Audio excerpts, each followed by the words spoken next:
Assalamualaikum. Hari ni kita di Deerland, tempat-tempat pelancongan di Lancang. Kalau nak bawa keluarga berjalan-jalan di Lancang, salah satu tempatnya adalah Deerland. Deerland ni terletak tak jauh dengan Kuala Gandah tempat gajah tu. Dekat Deerland ni memang sesuai bawa anak-anak untuk tengok secara dekat haiwan-haiwan. Environment dia yang hijau dan tenang ni pun memang sesuai untuk healing keluarga. Dekat Deerland ni mereka pelihara ratusan rusa. Yang korang bakal tengok ni adalah rusa luar, bukan rusa Malaysia tau. Rusa ni memang banyak dipelihara secara komersial. Rusa ni juga jinak dan mudah didekati. Jadi bolehlah korang nak bergambar ke, nak bagi makan ke, tak ada masalah. Kalau nak tengok rusa Malaysia, yang ni rusa Malaysia. Rusa Malaysia ni saiz dia lebih besar dan nampak macam lembu. Selain tu juga banyak jenis burung-burung ada di sini. Ada macam-macam jenis burung merah. Jadi bolehlah bawa anak-anak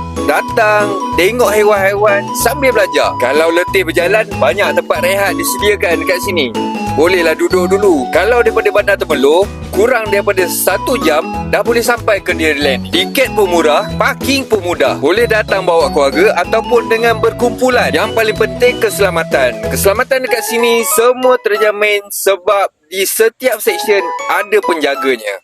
Kalau korang suka merasai pengalaman memegang haiwan, di sini pun boleh kita pegang beberapa jenis haiwan yang dibenarkan. Kalau yang jenis-jenis dalam cermin ni, janganlah pegang, mungkin bahaya ataupun ada risiko lain. Untuk pengetahuan juga, Deerland ni pengunjung dia ada yang dalam dan luar negara. Bagi pengunjung dan anak-anak yang berani, bolehlah bergambar dengan haiwan-haiwan yang dijaga oleh penjaga di situ. Yang bestnya dekat sini, sambil anak-anak kita melihat haiwan-haiwan, kita juga boleh menikmati persekitaran yang sangat segar kerana dikelilingi dengan hutan. Jadi kepada pengunjung, nak pegang ular boleh, nak bergambar boleh, nak main dengan arnab pun boleh di sini.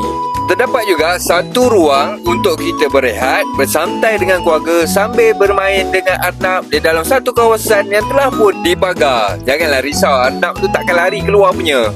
Jadi kepada semua yang merancang bercuti di Lancang, bolehlah datang ke Deerland, bawa keluarga dan kawan-kawan. Moh kita!